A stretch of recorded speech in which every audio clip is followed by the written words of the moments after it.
Hi everyone. It's a hot July day here in Minnesota, and I'm going to continue my Series 7 ADHD in Middle School, Episode 8, Transition to School and Inattentive ADHD.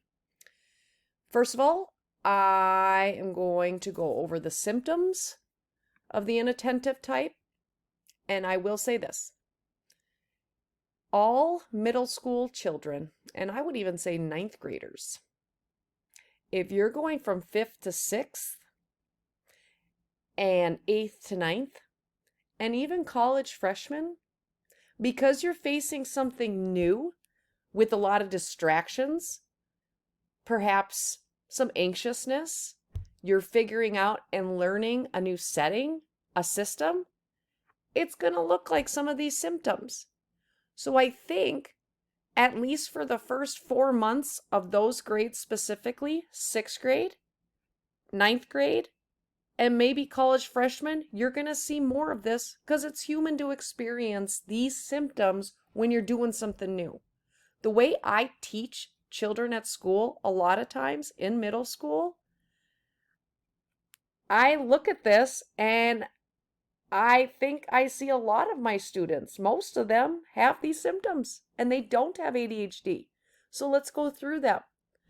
Fails to give close attention to details or makes careless mistakes in schoolwork, work, or other activities. Your children probably do that. Has difficulty sustaining attention in task or play activities? Of course, their brains are getting hijacked by hormones. Does not seem to listen when spoken to directly. Does not follow through on instructions and fails to finish schoolwork, chores, or duties in the workplace. Has difficulty organizing tasks and activities. Avoids, disliked, or is reluctant to engage in tasks that require sustained mental effort, such as schoolwork or homework. Loses things necessary for tasks or activities. Toys, school assignments, pencils, books, or tools. Easily distracted by extraneous stimuli. Forgetful in daily activities. Again, almost all middle school children, ninth grade, they have some of these symptoms going on because it's normal child development. However, when you actually do have ADHD and your neurons aren't firing, this is way worse. And I can tell as a teacher. And there is a difference. So be mindful of these. These strategies can help you with the child without ADHD, and it can help your middle school child who has ADHD. Both these strategies can help. Okay, the first step that I want you to do is I want you to think. Now, you have learned, you know your child from the day they were born up until, let's say, they enter middle school, 11, 12. You should know by now, because you are the parent, and it is your job to love your child. What motivates your child to do well in school? What motivates them? And we're not all the same as adults. What motivates me might not motivate you. So let's give our kids a break and try to understand that maybe it's okay that some of them are externally motivated. Okay, this is my niece Summer. She is obsessed with trophies and medals and getting first place in things or winning prizes. My son is quite like that too. I mean, he was as a child. So maybe a reward works for these children, and that's okay. If it's done correctly, that's okay.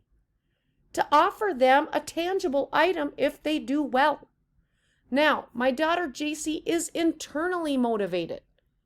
Okay, she just wants, I don't know, she has a drive to succeed in athletics and academics. She studies because it's the right thing to do, but not everybody is like that. Okay, so what motivates your child? Okay, is it money? Is it technology time? Is it trophies? Is it fear of failure? I don't want to fail. Is it fear of not fitting in? Or is it status right now? I know Silas is motivated by friends, friend time, hangout time. He loves a lot of people around. He's an extrovert. So when I see him doing well in school, or JC doing well in school, or Summer doing well in school, praise, sincere praise, and then I reinforce with what motivates them. My nephew Sam is so intrinsically motivated also. He likes to get A's because it feels good inside. Okay. So, yes, find out. That's a great tip for you all before you enter middle school, and it might change through the years. What motivates your child to do well in school? Okay. My next thing. Again, make a planner and expectation for your whole family. Your whole family, all kids included. Now, here's my daughter. This is the look she gives me. I'm not doing a planner. I don't need one. She's in 5th grade going to 6th grade. You're using one. I'm the adult. We're talking about your school day. You're using a planner. That is the expectation in this household. And your child's going to say, oh, that doesn't work for me. If your child doesn't have ADHD, maybe you have a different system. But if your child does have ADHD, I so recommend a paper planner. And I recommend you being there, going through it with them daily. Okay?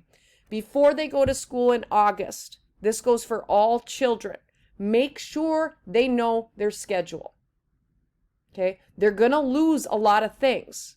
The one thing that you could do with motivation is if they keep their planner and keep filling out their planner and using their planner at night, then maybe you would reinforce them with either an external, I don't know what, motivator, prize, friend time, or internally it just might feel good for them, to be organized. That feels good. In August, a couple weeks before school, especially if you have a child with ADHD, but I recommend it for everybody. Take a map, a school map, put it in the back of the planner. That planner needs to be treated as gold. Put it in the back of the planner. Go through it with them. This is where you will go. Okay, in August, make sure you learn how to use a locker and put it on a secret page. In middle school, they will lose their combo. They will forget it. Especially students with ADHD. They will forget it. They need that planner to write things in there so they can remember. And if you reinforce them keeping their planner with motivators or maybe a punishment, that planner won't get lost if you follow through, parents. Okay. Routine. So important. You as the parent, I am assuming you all care about your child's education. I am assuming that. I am assuming you put in time with your child. Check in on them daily. You also need to be a part of this, especially parents whose kids have inattentive ADHD types. You need to be on the ball. You need to be checking it. You need to be talking to your kid. You need to leave time for this, for you as a family and that child. Okay, schedule in that time. It's not fun. It sucks. It really sucks that a kid's brain with ADHD is not fully at its best with organization. They need a strategy their whole life. Their whole life, they will need organizational strategies. Okay, again, ask specific questions when you're checking in with your kids and their planner. What exactly did you learn in science? Could you use what you learned in Minnesota Studies outside today? What formula did you use in math today? Show me what you're working on in English language arts. Okay, so let's talk. Those strategies are great for all kids going into middle school or even entering high school. When you're starting at a new place, it is good to use a planner before you go, get it all set up, get your schedule going, and reflect on what motivates your child. All right, so again, diagnosed before the age of 12. Okay, so what if my child really does have ADHD? I'm sorry, but you're going to, as the parent and that child, you're going to have an all school year long routine. That's the difference between a child without ADHD, because they'll typically figure out time management and organization in November, December. They'll get it. Okay?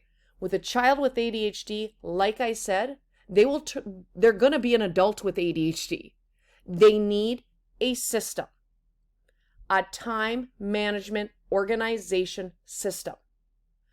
Please, I highly encourage you not to get them a tech calendar, because that phone is so distracting to a child with ADHD. TikTok, Snapchat, it's all there. Ooh, I get a dopamine rush. I'm going to go there instead of my stupid calendar. And they do that. They don't use it. They don't use their calendar correctly. They go straight to TikTok because, again, that neuron is firing. I want something fun. I want something rewarding. So get a paper planner, please. It is a reality. It's going to be with them their whole life. Parents of kids with ADHD, you have to be on your A game, especially in 6th grade and especially in 9th grade. And you know what? They're going to complain. They're going to complain, and you're going to give up sometime and say, oh, that just must not work for them. And then you just don't find any other system for them. You're just like, oh, my kid has ADHD. Oh, I don't know. They'll figure it out. They don't figure it out. You have to be a guide for them. You have to be there. You're on their team. Show up. Do the work, but you have to do something with organization. Okay, this is great. I have a family calendar in the back there that I keep for the family. Terry's awesome at doing his tech calendar. I can't see it. That phone is a nightmare to me. There's too many distractions for my brain, and I have ADHD. I can't even fathom what it's like to be a child with ADHD and that dang phone with a calendar. Like, I don't know. No, if your child has ADHD, I highly recommend getting a mountable family calendar and go through it. What do we got going on tomorrow? Write out the week or the month and then point to it. What do we got going on tomorrow as a family unit? And again, your 8th, 9th grader, they're going to give you attitude. Again, you see this motivation piece?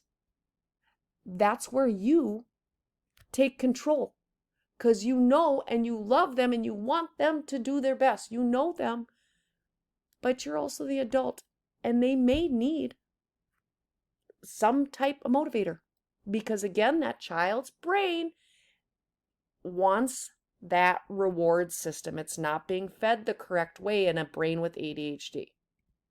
Okay, allow them to join only one thing per season.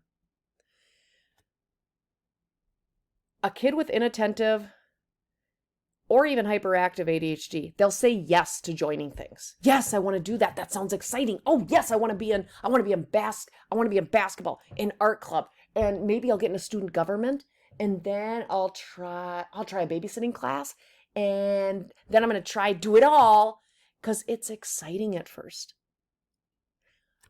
But then when it gets going and you have to organize your time, that kid ends up failing and their self-esteem goes